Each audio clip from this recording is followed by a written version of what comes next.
À côté de notre jardin s'élevait très droit, jusqu'à une douzaine de mètres, un pin qui avait été un très bel arbre. À le voir de loin, il paraissait encore robuste. De près, on s'apercevait qu'il était mort et ne tenait debout que par l'effet des innombrables racines du lierre qui l'enserraient de la base jusqu'au sommet.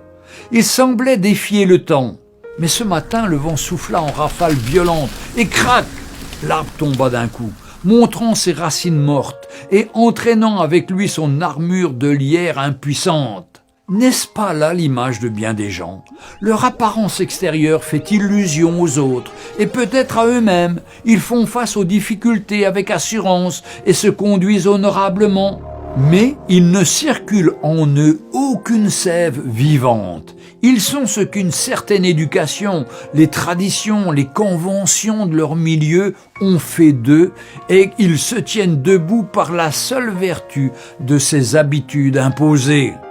S'ils examinaient sérieusement leur vie, ils devraient convenir. Oui, j'ai l'air d'être un homme de bien, mais les principes et la religion dont je me réclame n'ont pas de réalité pour moi. Quand les secousses deviennent trop fortes et la frêle enveloppe qui les enserre cède et tombe avec eux, un jour de toute manière, l'arbre devra s'affaisser. Il faudra quitter ce monde. Qu'en sera-t-il devant Dieu de celui qui n'aura pas accepté la seule vie véritable par la foi en Jésus-Christ? Celui qui a reçu la semence dans les endroits pierreux, c'est celui qui entend la parole et la reçoit aussitôt avec joie. Mais il n'a pas de racine en lui-même, il manque de persistance. Et dès que survint une tribulation ou une persécution à cause de la parole, il y trouve une occasion de chute. Évangile de Matthieu, chapitre 13, versets 20 à 21. Soyons ancrés, enracinés sur le Seigneur Jésus et nous pourrons résister à toutes les tempêtes. Que le Seigneur vous encourage.